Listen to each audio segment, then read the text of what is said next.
As Henry Ford said, when everything seems to be going against you, remember that the airplane takes off against the wind, not with it.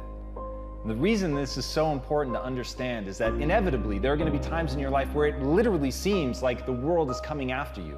And in those moments, if rather than panic, if rather than letting your mind run away from you, rather than getting bitter or angry or frustrated, if you remember in those times that forcing yourself to push through it, forcing yourself to find the opportunity, forcing yourself to find the lesson in that, is going to be the very thing that gives you lift.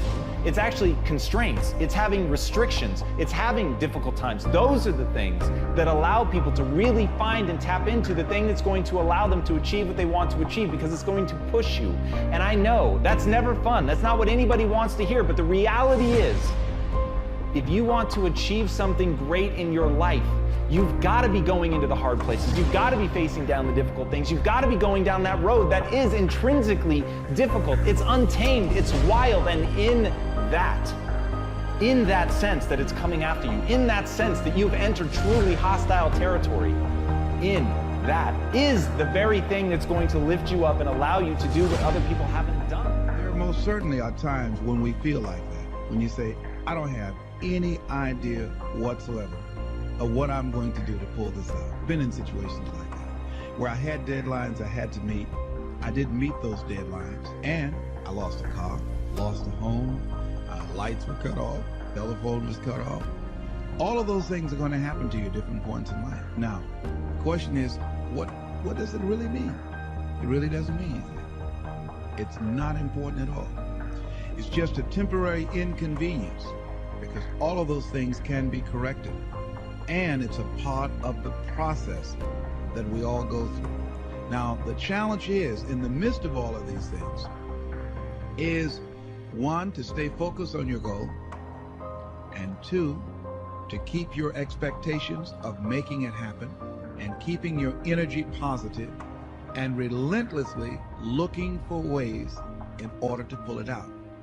And I guarantee you that there will be some intervention. What causes it? I don't know. That will seem like it's supernatural. I'll give you an example.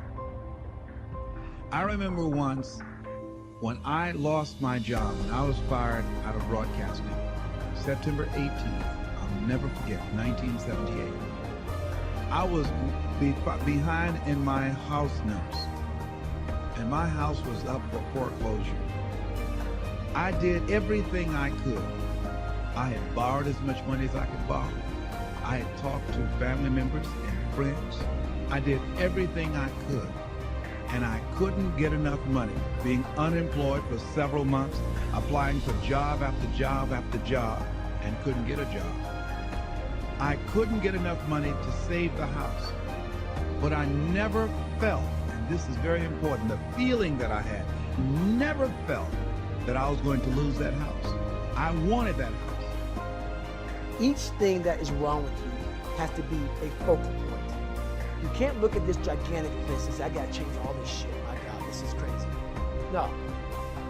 You take off the first one, I wanna be smarter. For me, that was my thing. I have to become more intelligent. I have such a severe learning disability, man, I can't retain shit. I had to now get that one thing and then strategize in that one problem. How can I do this? I'm not gonna learn like you. I'm not gonna learn like anybody else. How am I gonna figure this out? So I then figured out, okay, where are my strengths here? Where are my weaknesses in learning? All right, man, how am I gonna do this? And I figured out a way to do it by just strategizing. So how I learn to this day, if I have a big manual to study, I will have to get a bunch of spiral notebooks from the daggone store, and each page, I have to write each page out, maybe 10 times. So there was a 1,000-page dive manual that I got 18 months before I went to dive school. Most people, I'm not smart, I'm gonna go see if I can pass this test. I realized, hang on a second, I'm not smart. How can I get past this? How can I get through this obstacle? I need to acquire this book 18 months in advance, because it could take me 18 months to write down each page over and over again to then put it to memory. So when the question came up, I had written that question so many times down on paper that I can recall, okay, page 71 was where I remember seeing this, and I can recall it that way. And that's how I did it. So you gotta strategize on each problem you have in life. Slowly break down that problem. Don't think about all the problems you have, just one at a time. And before you know it, you fix all these problems, but you cannot focus on all of them, just on the one thing at a time. Most of you won't be successful because when you're studying and you get tired, you quit. And I'm here to tell you today, if you got somebody came to my office the other day crying, I said, look, don't cry to give up, cry to keep going. Don't cry to quit.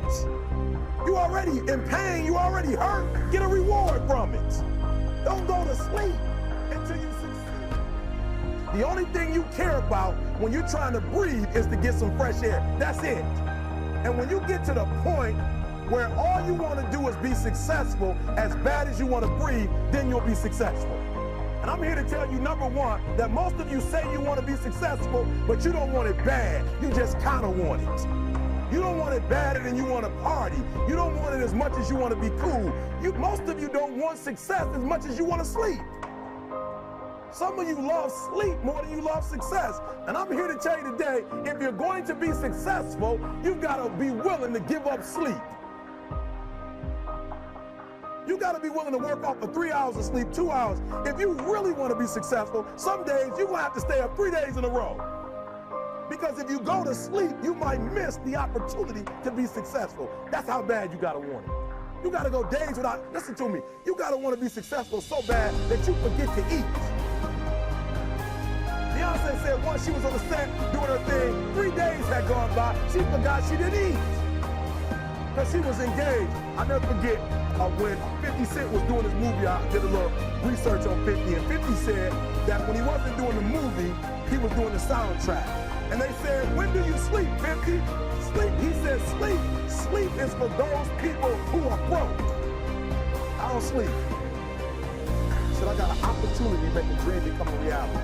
The most important thing is this, to be able at any moment to sacrifice what you are for what you will become.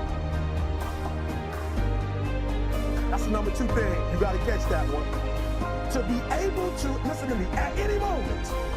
Some of you can make sacrifices when Monday Night Football is not on. You can make a sacrifice. But when the game come on, for some reason, you just attached to it. For some of you, when your favorite show come on, you can make sacrifices on Sunday when ain't nothing going on. But when your favorite show comes on Monday, bam, some of you focus until the phone ring, and then you like, I gotta answer it. If I don't answer the phone, I'm gonna die. I'm saying to you today that there are some of you, if you give up your cell phone, you would be successful. But your cell phone is more important to you than your success. I'm gonna say it again, I'm gonna hurt somebody. I'm gonna hurt somebody. Some of you need to give up your cell phone because the time you spend on your cell phone could be used for your success. The time you could be using to be successful, you're using it on the cell. And the cell phone is not bringing you nothing but a bill. You're not tired, Eric. Your brain is telling you some dumb stuff. If you were tired, you wouldn't have been able to walk for an hour. Okay, so let's do this. Just run for 2 minutes. I'm trying to help somebody right now go to a whole nother level. The Bible says the reason why you go back to sleep is because you've always gone back to sleep. It's like a default. You go back to sleep because all you gotta do is stop going to sleep, and then you're gonna stop going to sleep. All you gotta do is stop fussing and cussing, and you're gonna stop fussing and cussing. All you gotta do is stop spending all the money you got and start saving it. Listen to me, I became #1 in the world. I became a millionaire not because I made more money. I became a millionaire because they told me millionaires only live off of 30% of their income. I want to make it plain for you. I became a millionaire because I did what millionaires did. I stopped living off 100%. Rich people don't work, they think. Poor people work. Poor people go, clock in, I make this much an hour. Rich people go, I put them to work, and I make this much an hour. See, what happens is you're working for you and your family one, they got 40 of you working at one time.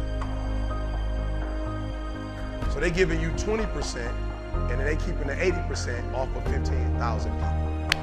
That's enough to have $22 million. So what you have to decide is, are you gonna keep being the 99%, or are you ready to be a part of the 1%? Because it doesn't make a difference where you come from, high school dropout.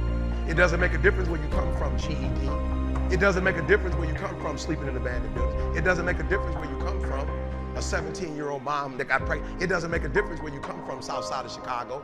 It doesn't make a difference where you come from, pretty much raised in Detroit. It doesn't make a difference where you come from, took 12 years to get a 4-year degree. It doesn't make a difference. You know what makes a difference? What makes a difference is when you become a 99% or a 1%.